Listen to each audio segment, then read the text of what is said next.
Dr. Jake Morrison wiped the sweat from his forehead as he stared out the small window of the diplomatic ship USS Harmony. The stars looked different here, millions of light years from Earth. He had been traveling through space for 3 months now, but he still felt amazed every time he looked outside. Jake was not supposed to be on this mission. He was a doctor who studied alien life forms and helped sick people. His job was usually quiet and safe. But everything changed 2 days ago when they got an emergency message from the Zephyrian homeworld.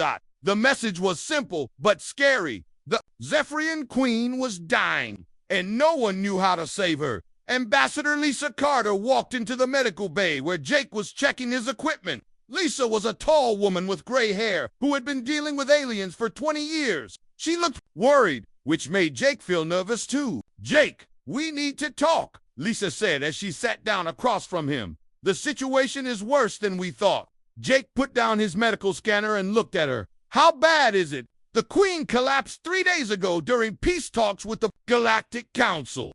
The Zephyrians say she is getting sicker every hour. Their doctors cannot figure out what is wrong with her."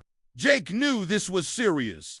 The Zephyrians were one of the most powerful alien races in the galaxy. They controlled dozens of star systems and had technology that humans could only dream about. If their queen died, it could mean trouble for everyone. "What do they want from us?" Jake asked. Lisa took a deep breath. "They want you to examine her. You are the only human doctor who has studied Zephyrian biology." Jake felt his stomach drop. He had read about Zephyrians in books and studied their biology from samples, but he had never actually treated one. They were very different from humans. Their bodies were made of a crystal-like material that glowed with different colors. The colors showed how they felt and how healthy they were. "Lisa, I have never even touched a Zephyrian before. How am I supposed to help their queen?" "I do not know," Lisa said honestly, "but you are our best hope. If the queen dies, the might blame us. They might think we poisoned her during the peace talks." Jake understood now why everyone was so worried. Humans had been trying to make friends with the Zephyrians for 5 years. If the peace talks failed, there could be war. The Zephyrians had ships that could destroy entire planets. Humans were still new to space travel and could not fight such a powerful enemy. Captain Ryan Brooks called over the ship's communication system. "Dr. Morrison, please come to the bridge. We are arriving at the Zephyrian homeworld." Jake and Lisa walked to the bridge together. When they got there, Jake saw something that took his breath away. The Zephyrian homeworld was a blue and silver planet covered in crystal cities that sparkled like diamonds. Huge spaceships floated around the planet like metal moons. "Beautiful, isn't it?" Captain Brooks said. He was a young man with short black hair who always tried to stay calm in difficult situations. "But look at those warships. There are twice as many as usual." Jake looked closer and saw that the captain was right. Dozens of large Zephyrian warships were positioned around their planet. Their weapons were not pointed at the USS Harmony, but Jake could tell they were ready for trouble. "They are scared," Lisa said quietly. "If their queen dies, they will want someone to blame." The communication system made a sound, and then they heard a strange voice. It sounded like music mixed with static. The ship's computer translated the words into English. "Human ship, USS Harmony. You are permitted to land at the Royal Medical Center. Your doctor will be escorted to the Queen immediately. Any delay or refusal to cooperate will be considered an act of war." Captain Brooks looked at Jake. "No pressure, Doc." Jake tried to smile, but his hands were shaking. He had never been responsible for preventing a war before. The ship landed at a massive crystal building that reached toward the sky like a mountain. Jake gathered his medical equipment and followed Lisa out of the ship. The air on the Zephyr world felt thick and warm, and everything around them glowed with soft light. 3 tall Zephyrian guards were waiting for them. Jake had seen pictures of Zephyrians before, but seeing them in person was different. They were almost 8 feet tall with bodies that looked like they were carved from blue crystal. Patterns of light moved under their skin like slow lightning. Right now, the lights were red and orange, which Jake knew meant they were angry or worried. The guards did not speak. They just turned and walked toward the building.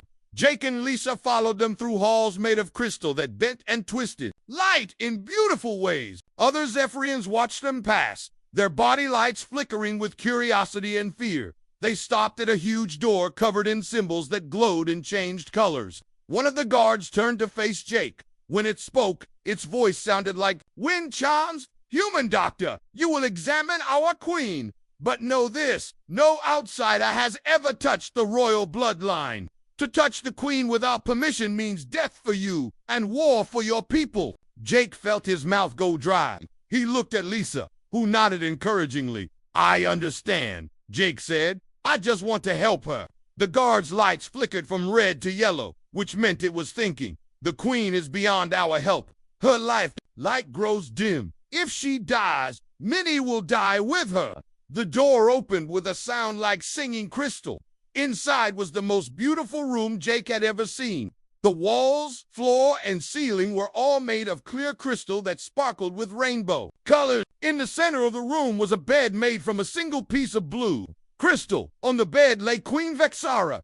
Jake had expected the queen to be larger and more impressive than the guards, but she was actually smaller and more delicate looking. Her crystal body was a pale blue color, almost white. The light patterns under her skin were very dim and moved slowly, like a dying fire. Around the bed stood dozens of Zephyrian nobles and doctors. Their lights were all dark colors, purple, deep red, and black. Jake could feel their sadness and fear filling the room. One of the Zephyrian doctors approached Jake.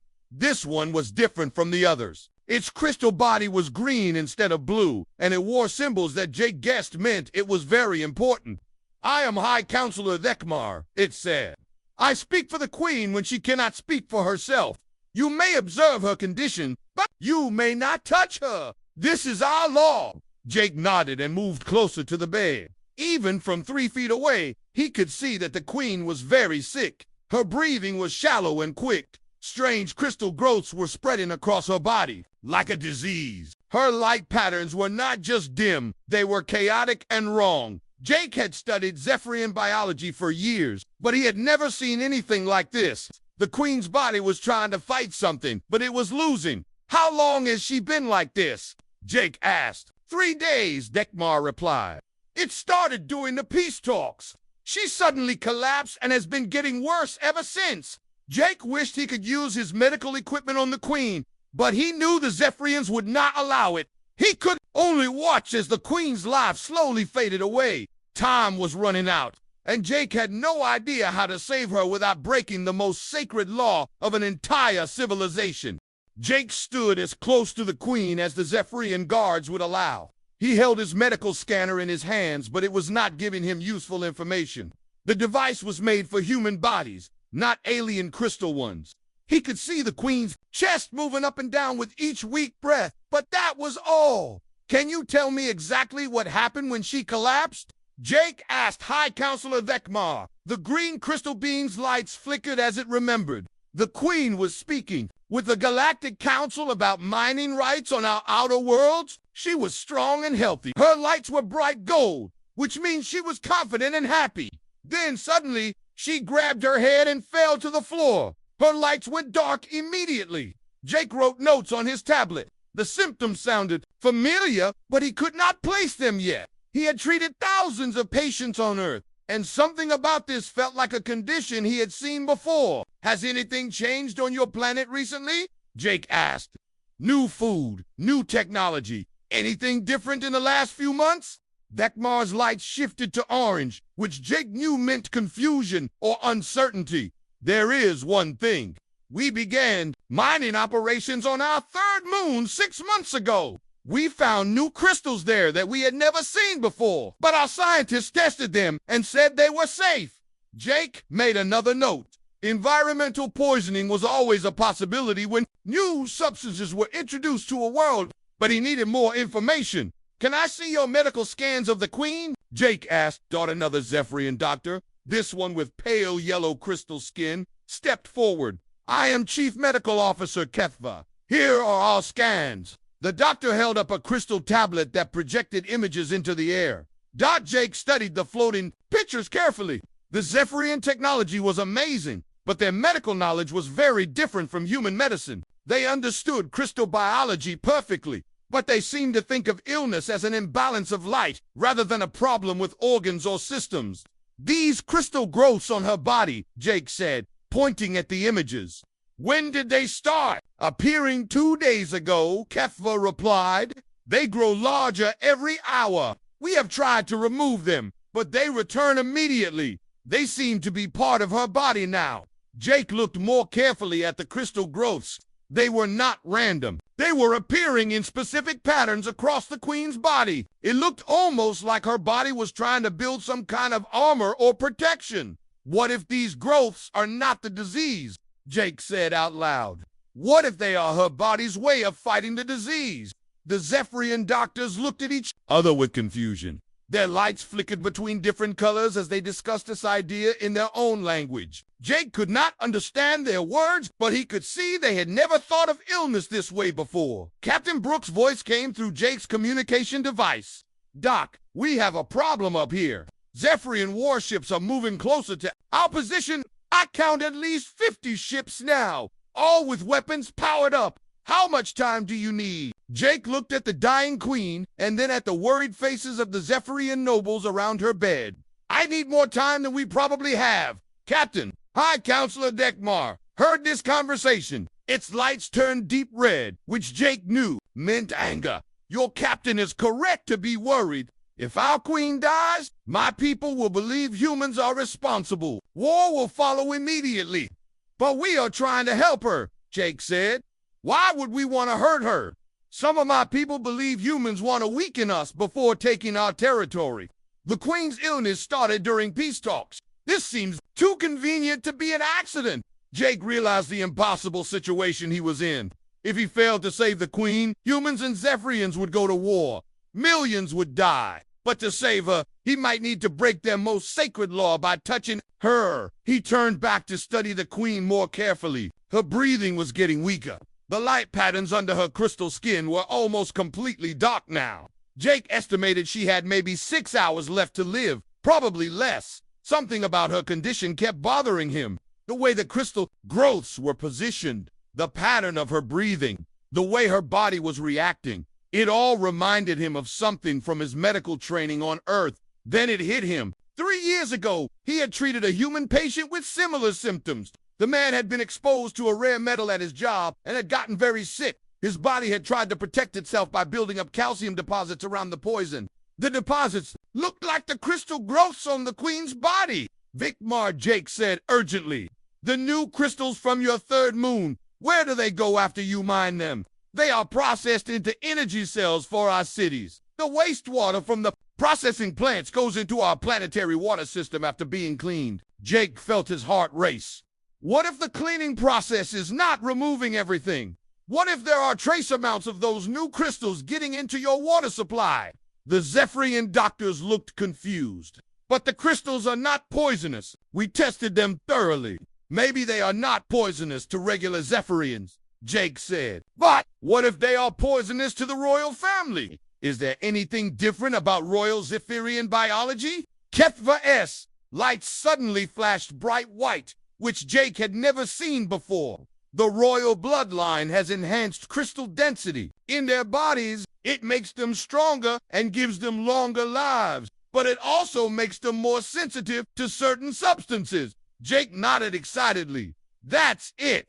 The queen is being slowly poisoned by trace amounts of the new crystals in your water system. Her body is trying to protect itself by building crystal barriers around the poison, but the process is killing her. If you are correct, Vekmar said, how do we save her? Jake looked at his medical equipment and then at the queen. I need to run tests to confirm the poison and then create an antidote. But to do that properly, I need to attach my medical sensors directly to her body. I need to touch her. The room went completely silent. Every Zephyrian in the chamber turned to look at Jake. Their lights all shifted to dark purple, which he had learned meant shock or fear. That is impossible, Vekmar said finally. No outsider has ever touched the royal bloodline. It is our most sacred law. The penalty is death. But if I don't touch her, she will die anyway, Jake argued. And if she dies, there will be war. Between our peoples, millions will die. One of the younger nobles stepped forward. Its lights were flashing rapidly between different colors. There is an old law, it said quietly. In times of extreme crisis, the queen herself can give permission for sacred laws to be broken, but she must be conscious and able to speak clearly. All eyes turned to Queen Vexara on her crystal bed. She had not moved or spoken since Jake arrived. Her lights were so dim they were barely visible. "Can you wake her up?" Jake asked the Zephyrian doctors. Kethva shook its head. "We have tried. She drifts in and out of consciousness, but when she is awake, she is too weak to speak." Jake looked at his watch. Time was running out. The queen was dying. Warships were gathering outside, and he was caught between saving a life and starting a war. He made a decision that would change everything. "I need to try something," Jake said. "I am going to use my medical scanner to try to wake her up safely. If I can get her conscious for just a few minutes, she might be able to give permission. And if she cannot," Dekmar asked. Jake looked at the dying queen, and then at all the worried faces around him. "Then I will have to decide between following your laws and saving her life." The weight of two civilizations rested on his shoulders. Jake adjusted his medical scanner to its highest sensitivity setting. He had never tried to wake up an alien before, but he knew the basic principles should be the same.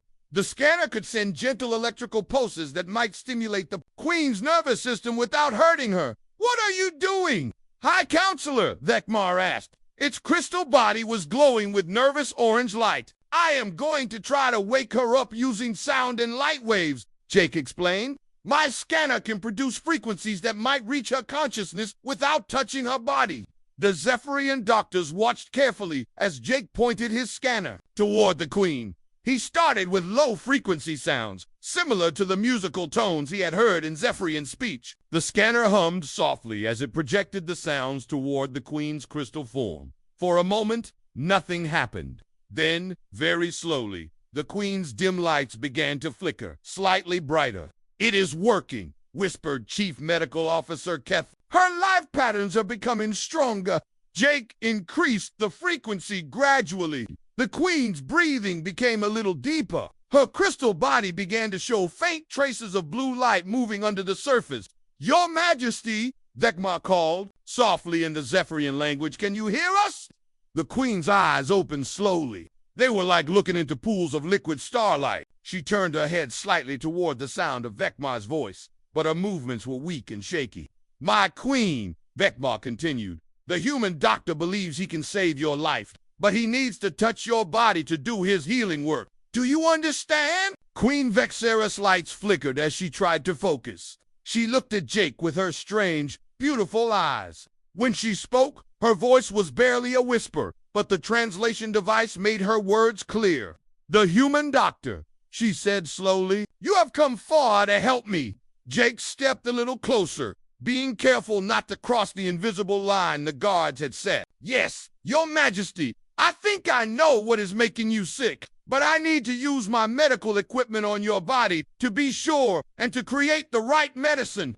The queen was quiet for a long moment. Jake could see her struggling to think clearly through her illness. Around the room, every Zephyrian was holding their breath, waiting for her answer. "The law," she whispered. "No outsider may touch the royal blood." "I know," Jake said gently, "but if I cannot touch you, I cannot save you.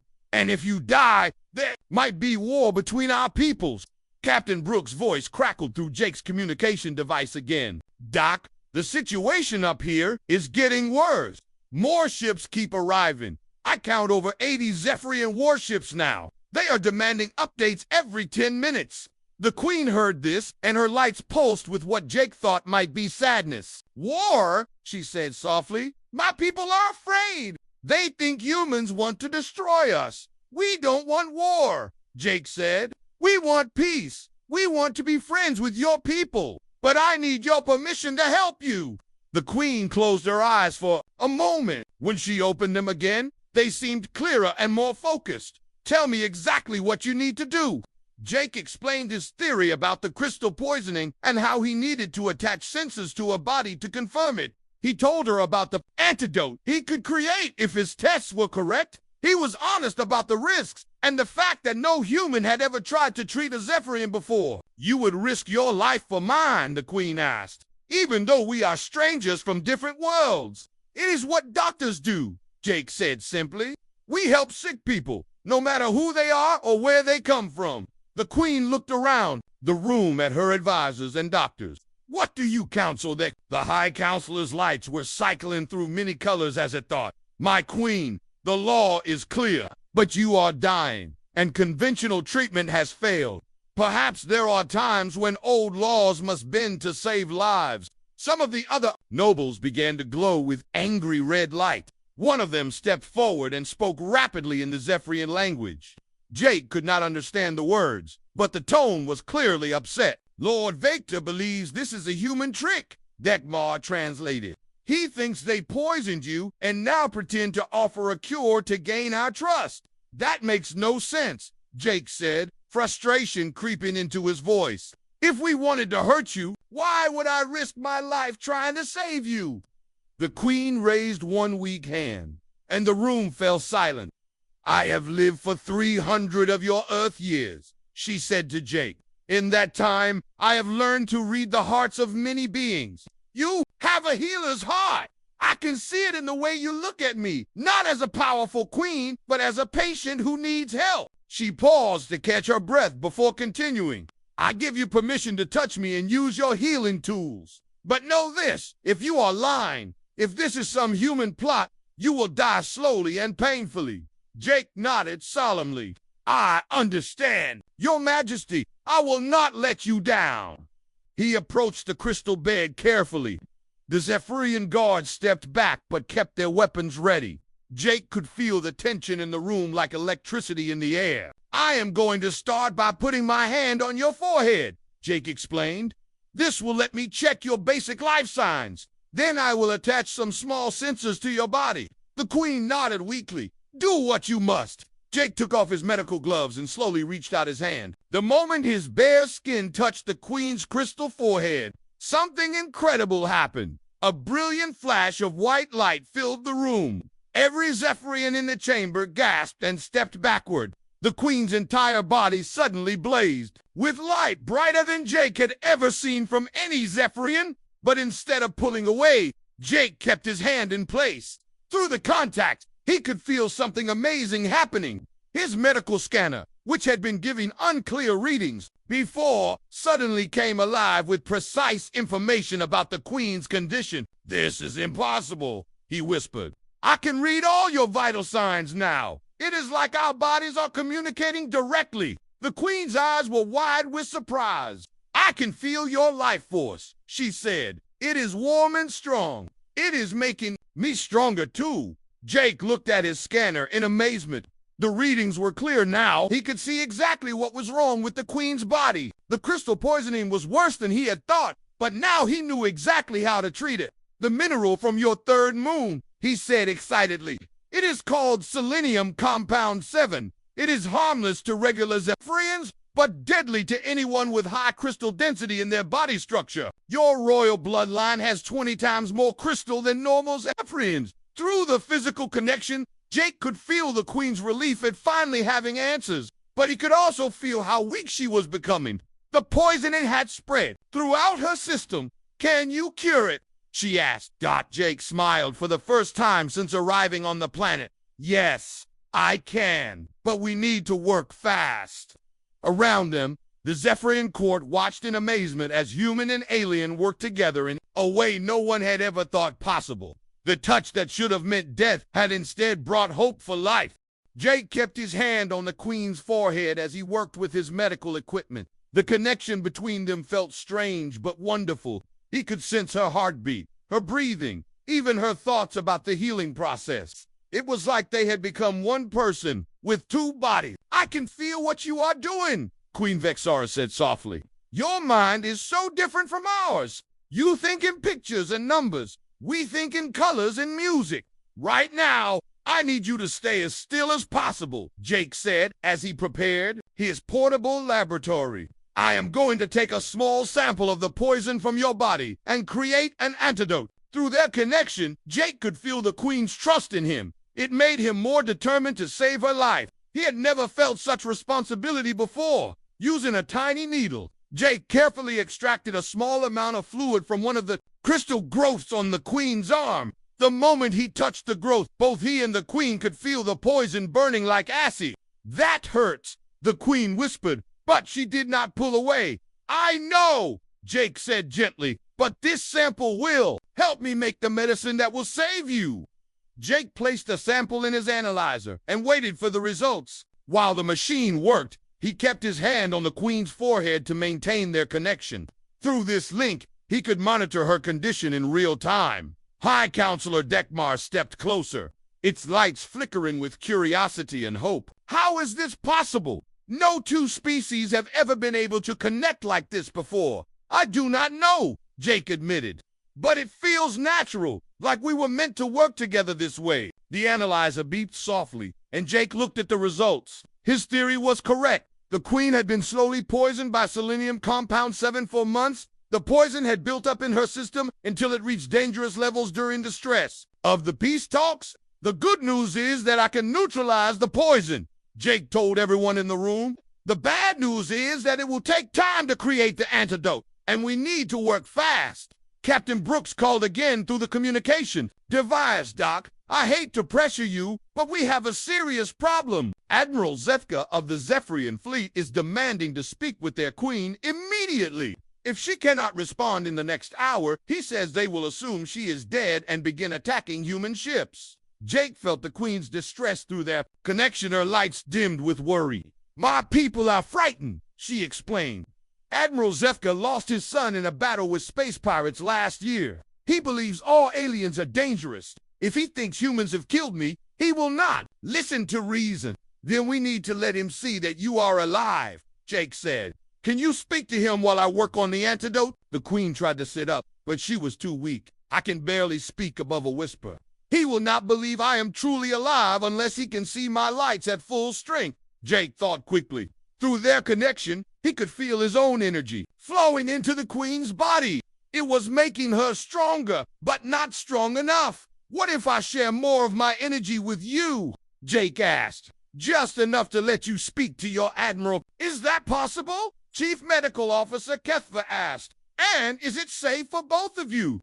Jake was not sure, but they were running out of options. "I think so. The connection between us seems to be getting stronger. Let me try."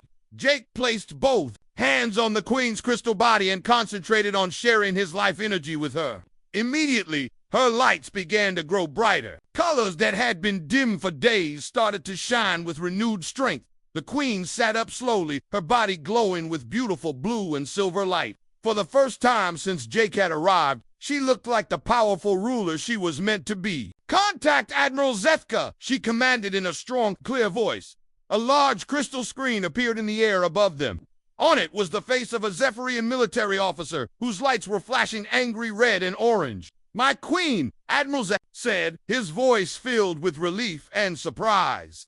"We feared you were dead. The humans claimed you were ill, but we suspected treachery." "I am very ill, Zethka," the queen replied. "But the human doctor is saving my life, not ending it. You must call off your attack preparations immediately." The admiral's light shifted to confused yellow. "My queen, how can you trust these aliens? They arrive at our world, and suddenly you become deathly ill. It seems too convenient. The illness began before they arrived," the queen explained patiently.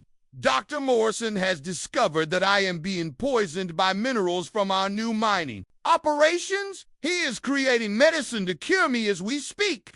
Jake continued working on the antidote while listening to the conversation. The process was complex, and he needed to be very careful about the exact measurements. One mistake could make the medicine useless or even dangerous.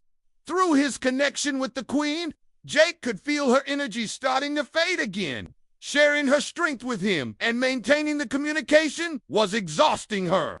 "Admiral," Jake said, looking up from his work, "your queen is using the last of her strength to speak with you. Every minute we delay treatment makes her condition worse." Admiral Zethka looked at Jake with suspicious eyes. "Human, if you are lying about any of this, I will personally hunt you across the galaxy." "I understand," Jake said simply.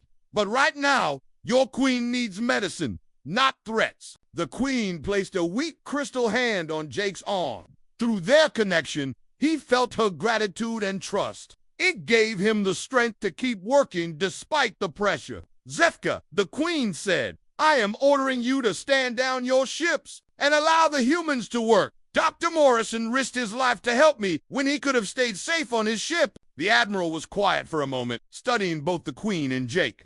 As you command, my Queen, but I am keeping the fleet on high alert until you are fully recovered. The screen went dark, and the Queen immediately collapsed back onto her crystal bed. The effort of maintaining her royal strength had drained her completely. That took almost everything I had left, she whispered. Jake felt her weakness through their connection and knew they were almost out of time. His analyzer finished processing the antidote, and he quickly loaded the medicine into an injection device designed for Zephyrian physiology. This should neutralize the poison and help your body break down the crystal growths, Jake explained. But I need to inject it directly into your bloodstream through our connection. Do it, the Queen said without hesitation. Jake carefully inserted the injection device into the Queen's arm while maintaining physical contact with her. As the antidote entered her system, both of them could feel it working immediately. The burning sensation from the poison began to fade. The crystal growths started to dissolve and absorb back into the Queen's body. Most amazingly, her natural lights began to return stronger than ever. It is working, Queen Vexara said with wonder in her voice. I can feel the poison leaving my body. But as the Queen grew stronger, Jake began to feel weaker. The process of sharing his energy and maintaining their connection was exhausting him. Are you all right? The Queen asked, sensing his fatigue. Jake smiled tiredly. I will be fine. The important thing is that you are getting better. Around them, the Zephyrian court watched in amazement as their Queen's health returned before their eyes. 3 hours later, Queen Vexara sat up on her crystal bed without any help. Her body glowed with brilliant colors that Jake had never seen before. Beautiful gold and silver patterns danced under her crystal skin like liquid starlight. She looked stronger and healthier than anyone had expected. The poison is completely gone, Jake said, checking his medical scanner one more time. Your body has absorbed all the crystal growths, and your vital signs are perfect. The Queen stood up slowly, testing her strength. When she was sure she could walk steadily, she turned to face Jake with a smile that made her whole face shine with warm light. Dr. Morrison, you have saved not just my life, but the lives of millions of people who would have died in a war between our species. Jake felt embarrassed by all the attention around the room. Dozens of Zephyrian nobles were staring at him like he had performed a miracle. Their lights were all bright colors of joy and amazement. I was just doing my job, Jake said quietly. Any doctor would have done the same thing. High Counselor Dekmar stepped forward, its crystal body glowing with deep purple light, which Jake had learned meant respect and honor. Dr. Morrison, what you did today was impossible according to everything we know about biology. Humans and Zephyrians should not be able to connect the way you connected with our Queen. Maybe our species are not as different as we thought, Jake suggested. Maybe we were meant to work together. Queen Vexara nodded thoughtfully.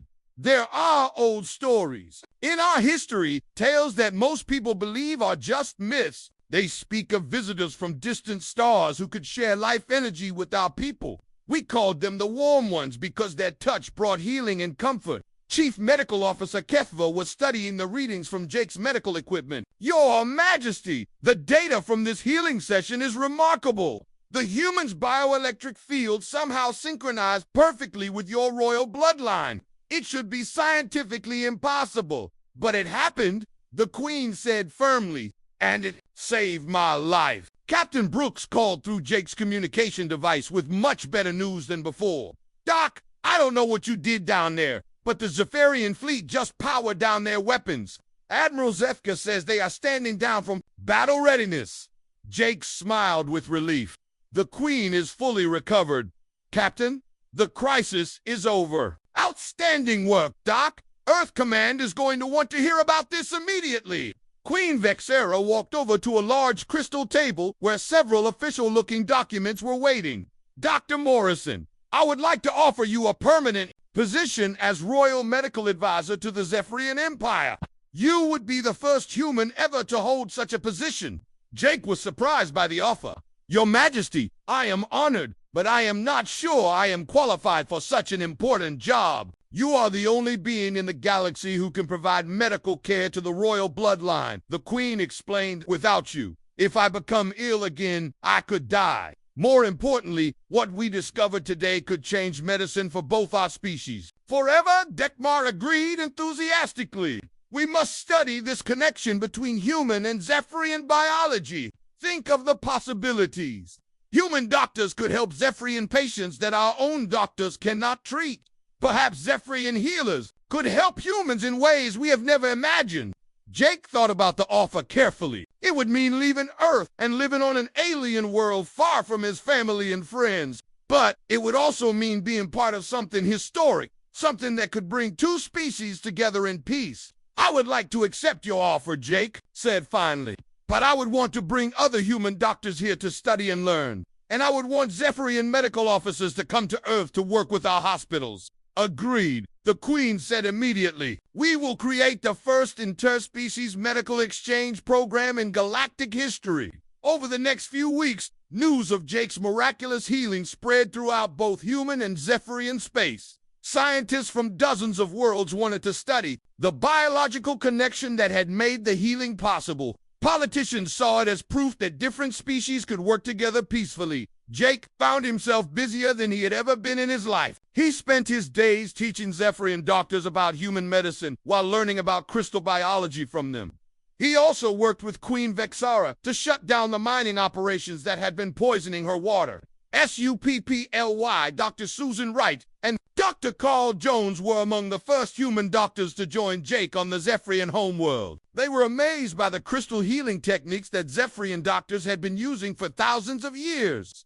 This is incredible, Susan said as she watched a Zephyrian doctor use light therapy to heal a broken bone. They can manipulate the body's healing process using specific frequencies of light and sound. Carl was equally impressed, and their understanding of energy medicine is centuries ahead of ours. They see illness as disruptions in the body's natural energy patterns. Meanwhile, Zephyrian medical officers like Kethva traveled to Earth to study human surgical techniques and pharmaceutical medicine. They were fascinated by humanity's approach to treating illness through chemistry and mechanical intervention. The exchange program quickly grew beyond just medicine. Human engineers worked with Zephyrian crystal technicians to develop new technologies. Human artists collaborated with Zephyrian light sculptors to create beautiful works of art that combined both cultures. Most importantly, the mining crisis led to the creation of new environmental protection laws. Joint human Zephyrian teams began investigating other worlds for similar toxic threats. They discovered that several colonies had been unknowingly poisoning themselves with improper mining techniques. 6 months after Jake first touched the Queen, she invited him to attend a special ceremony in the royal court. The same chamber where she had nearly died was now filled with representatives from dozens of species across the galaxy. Dr. Jake Morrison, Queen Vexara, announced to the gathering, "You have shown us that the greatest healing comes not from technology or medicine, but from the willingness to reach across the void between different worlds and help those in need." She presented Jake with a crystal medallion that glowed with soft blue light. "This is the Order of the Bridge Builder, the highest honor our people can give. You are the first human to receive it, but you will not be the last." Jake accepted the medallion with humble gratitude. "Your Majesty, I am honored. But the real bridge builders are all the doctors, scientists, and ordinary people from both our species who are working together every day to make our worlds better places." The Queen nodded approvingly. "You speak wisely.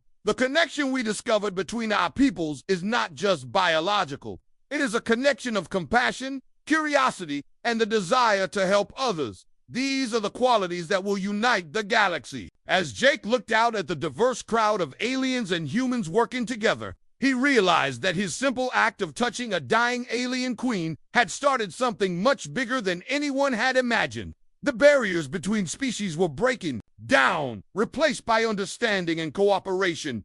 Morel Zefka, who had once threatened to destroy human ships, now worked closely with human military advisors to protect trade routes from space pirates. The fear and suspicion that had nearly caused a war had been replaced by friendship and mutual respect. That evening, Jake stood on the crystal balcony of his new home on the Zephyrian world, looking up at the stars. Somewhere among those distant lights was Earth, his birth planet, but this alien world had become his home too. His communication device buzzed with a message from Captain Brooks. "Doc, Earth Command has approved the expansion of the medical exchange program. 20 more human doctors are heading your way next month." Jake smiled as he typed his reply. "Tell them to bring their sense of adventure. We are just getting started." In the distance, he could see Zephyrian ships departing for Earth, carrying doctors and scientists eager to learn from humanity. The galaxy had become a smaller, friendlier place, all because one human doctor had been willing to risk everything to help a stranger from another world.